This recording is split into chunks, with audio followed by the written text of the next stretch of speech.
I can honestly tell you, once again, when I dealt with all the patients, when I was in full-time practice, I can honestly tell people, I always looked at every woman, and even male, but I looked at every woman and say, listen, if you cannot sleep, you cannot heal. Sleep, to me, now once again, I guarantee someone's going to debate me or have some research that proves it different, but I truly believe that sleep is by far the number one factor that you really got to master if you're trying to recover from something. I think it's something that you need regardless if you have any condition, okay?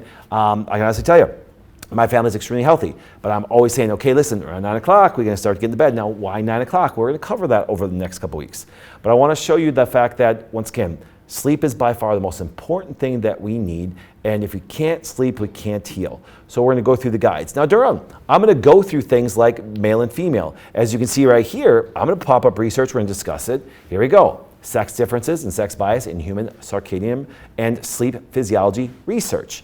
Now, once again, what they're talking about is, human circadian rhythm and sleep physiology, and I'm going to teach that over the next couple weeks. Today's just a great overview, and I want to talk about one thing that I know that I get the most question on. We're going to cover that, but I want you to understand there's a circadian rhythm. Now, both men and women have it. It's very similar, but I can honestly tell you, women by nature end up getting to be a little bit more tired than men do. Now, I know what's going to happen. I know there's going to be people say, Doc, when my husband gets home from work, and man, he's exhausted at 7 o'clock, he go to bed at 8 and sleep all night. I totally understand that. I'm not saying he doesn't need that. But that would be more of an exception, not the rule. The general rules, if you look at it this way, because there's some men out there that have extremely hard physical jobs. They could get done at 4 o'clock and be ready for bed because they push their body extremely hard physically. So there are those exceptions. I'm just talking in general that, for example, like I have no problem falling asleep between 9 and 10. Do I have a highly physical job? No. Do I move around a lot? Absolutely. But you look at these wonderful people that have hard labor jobs, let's say like a wonderful construction worker. Man, he's doing things, he's lifting things, he's pushing hard, he's sweating hard. It could be cold out, it could be warm out. His body actually goes through a lot more adaptations. Cold during the winter, hot during the summer, all these things. So of course there's a higher demand. So that person may need even more sleep than what I recommend as a male because of the circumstances. We're going to talk about some of the things through the month. But you understand, if we look here, there is a bias to it, and let's go through it. Growing evidence shows that sex differences impact many facets of human biology. Yes, yes, yes. I love that they said that. Here we will review and discuss the impact of sex on human circadian and sleep physiology, and we uncover the data gap in the field investigating the non-visual effects of light in humans. Now, I want to say something really quickly. There's not a lot of money in sleep. Do you understand? Yes, you can have a good bed, good pillow, which I think are essential. I have mine. I have certain favorites. I also want to have a non-toxic mattress because they can leak a lot of fumes. We talk about toxicity, a whole other story for another day. But understand, there's not a lot of money in sleep. There really isn't, okay? I mean, in fact, if you could create a supplement or a drug that can help with sleep, believe it or not, there's actually more money in that. So you're going to focus more things on that. But I'm telling you right now, the reason why it says even that there's some data that we have to that we have to kind of maybe guess a little bit at, it's because not a lot of people are going to study sleep because, hey, get more sleep. Now pay me because I told you. It doesn't work that way because no one's going to pay somebody to go to sleep.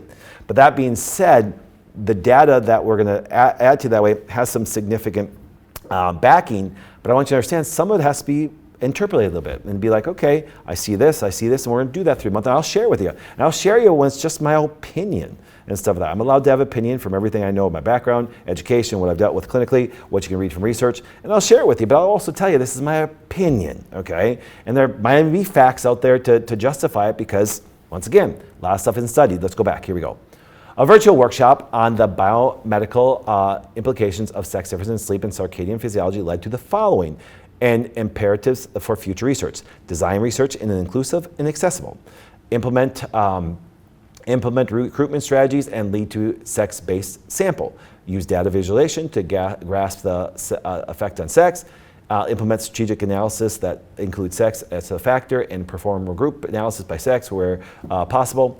Make participants level data open and available to facilitate future meta-analysis analytic efforts. Totally 100% agree.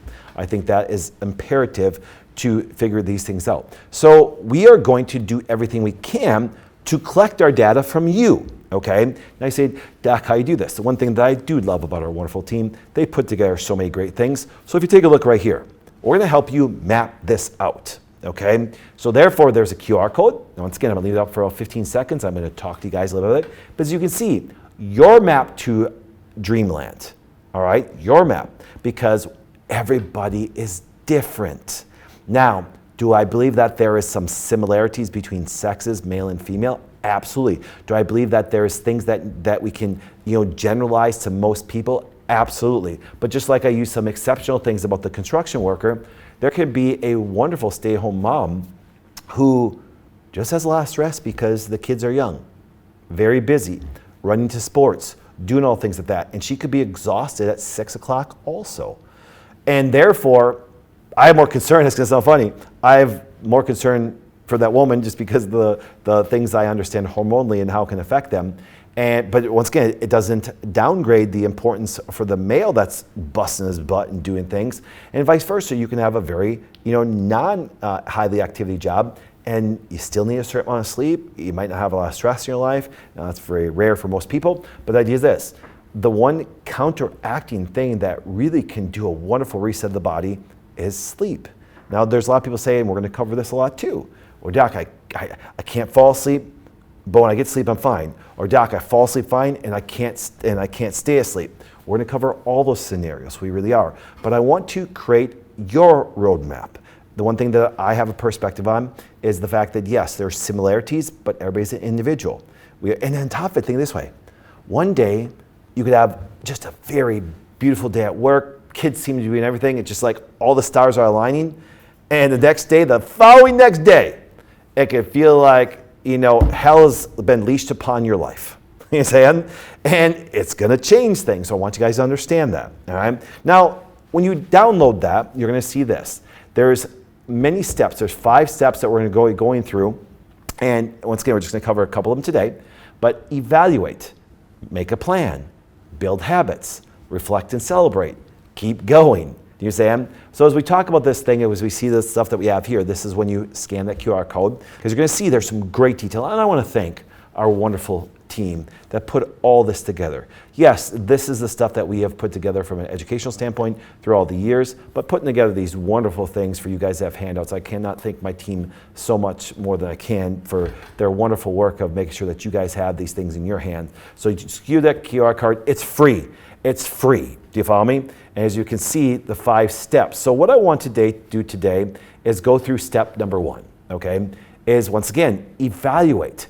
As you can see there's going to be handouts to say, hey, listen, I want you to see that there is a pre and a post that you can do. You evaluate where you're at, because it's like this. You could do a sleep study, but that's only for one night. So therefore, I want you to see if you can track things. It's like when a woman came in and said, doc, I believe my cycle's off. I said, well, let's track what happens to you daily. I want to know how you feel. I want to know, do you have any discharges? I want to know, do you have any breast tenderness? I want to know, do you have any, the things that are going on here? And do you have an appetite change this way? And I like to see people evaluate that. And we'll have them map it out. And I like to read all. I used to sit there and let's say a woman came in once a month for a little bit as we were working some things. I loved when she wrote out everything and I'd ask her, I say, hey, listen, before you come to your appointment, can you send me all the data that you tracked for me? And even though a lot of doctors may not want to use it, obviously our doctors do, but the idea is this, and I'm talking more for medical people, I want to see those changes. I want to evaluate those. I want to see what you're going through. I want to see if there's things I can pick up from it that way. So I want you guys to fill these out and evaluate where you're at. Because the nice thing is this, sometimes we forget. It's really funny. Sometimes we start something like when people started doing the protein challenge, people are like, oh man, I wish I would have weighed myself because, oh my goodness, I want to see how much quickly I dropped and things like this. And I'm stronger. I'm lifting more weights. And we're talking both men and women at saying all these things. Well, it's good to actually have some measuring tools with it. Now, once again, is it all anecdotal? Absolutely. It's all anecdotal. You're sleeping more. And so there might be even some placebo effect, knowing you get more rest. But you know what something is this? I used to say this to patients all the time. They say, doc, some of the things you do you think some of it's placebo? I think almost everything we do can have a placebo effect. If I give you a big smile in the morning because you work for me, compared to if I did this, you know what I'm saying? There's a placebo effect right there. It's going to be a good day, it's going to be a bad day, okay? Not a joke, okay? But the idea is this, and I have no problem with that. See, and that's why people say, well, anecdotal. Well, we need double-blind studies. I'm cool with double-blind studies. I think they're limiting a lot of things that way because they don't really equate some individuality. But the idea is this, is I want you guys to see how far you've come. And the reason why I really want this one tracked the most is because I still believe it. I said at the beginning, I think sleep is one of the most important things that are overlooked. There's zero cost. It's something that you can practice and teach your whole family, and it's zero cost. And you're going to find out there's minimal effort with massive benefits. Massive benefits, okay? Number 2, let's take a look here. There's a plan. We need to put a plan in place. Prepare your bedroom. Do you know what I'm saying? There's a checklist. We literally have a checklist for you guys, okay? Print a habit tracking and set goals based on the sleep habits that you want to do, okay? Print and save the sleep diary, okay? Join the Wellness Way Challenge Facebook groups and discuss. Remember, it's a free page. All this stuff is for free. Get your sleep support supplements. You can get a discount on those during the month of October. Tune in on Saturdays, and we're going to go through and I'm going to continue to teach you all the time. Now, a lot of people said, Doc, you saw Aaron talk about a bundle. Yes, you can scan the code, go to your Wellness Way, go talk to your doc right away and talk about the stuff that you want to do. And once again, and the reason why I'm going to do is through each week, not only are we going to teach you more about sleep, teach you that there's a difference between men and women, but then we're going to go through scenarios like, wait, what if I can't stay asleep compared to what if I fall asleep? No problem. I can honestly tell you that a lot of people have no problem falling asleep.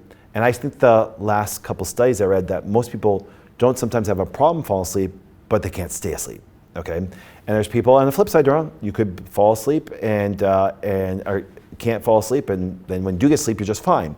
There's different mechanisms of action that actually affect that. There's different physiology, there's different biochemistry, there's different hormones, there's all the factors that do contribute to it, and we're gonna go through each one of them. But what I wanna do is this. One, I think that is universal because if we look at sleep medications, they're given out like candy. There's some crazy negative side effects. I expect you to go research that. But one of the side effects that do come with it, even after you wake up, is you're drowsy. You've got brain fog. There's not mental clarity and things like that. I'm not saying you didn't need the medication. Let me say that. I'm just saying, what can we do at a very safe, simple, cost-effective thing? And today we're going to talk about this one supplement in regards to it because I believe it's something that I think is way overlooked even in the natural world today. You can see it's called L-theanine, all right? Now, as you can see, just even talking about stress reduction, helps with focus and attention, better sleep, anxiety management, cardiovascular, immune, brain. This has a great effect when it does come to the body. So what I'm going to do, and this is very different for the way I do most things. I usually like to teach about sleep and do it this way, but here's what happens. A lot of people need to sleep right now. I actually legitimately, thank you so much, since Tuesday, October 1st, I've been getting a lot of these emails.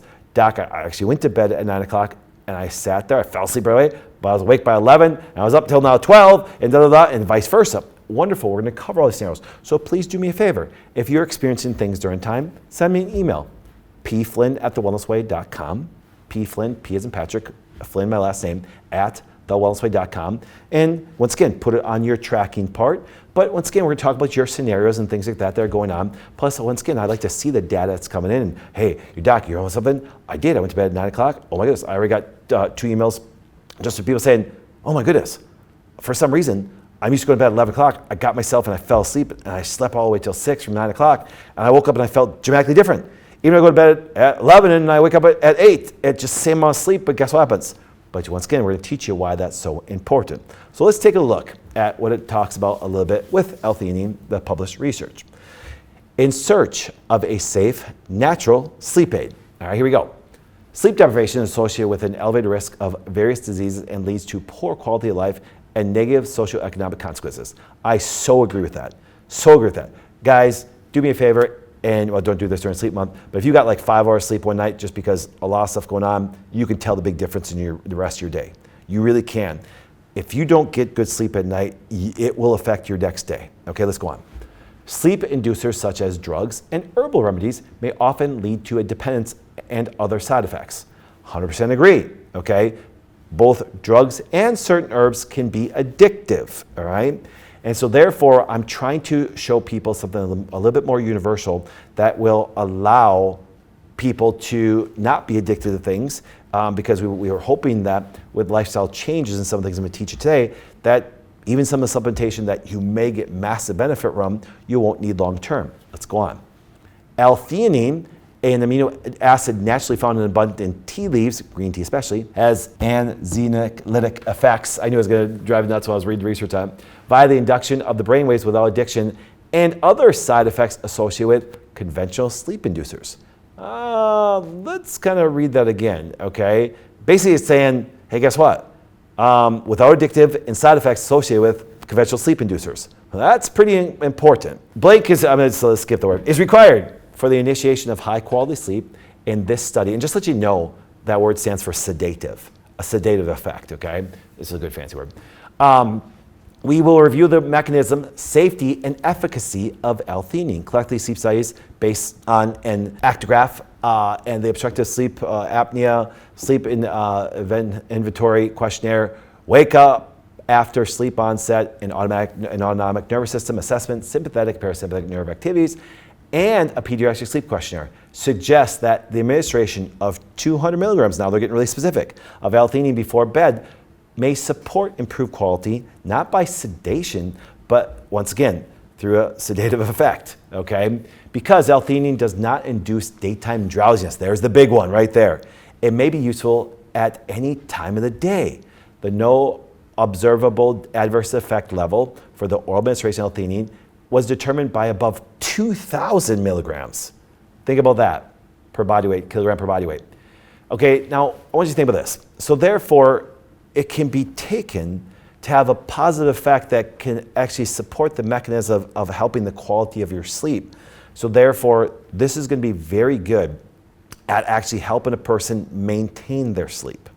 Maintain their sleep. And the vast majority of people, once again, can sometimes fall asleep, but they have a harder time staying asleep.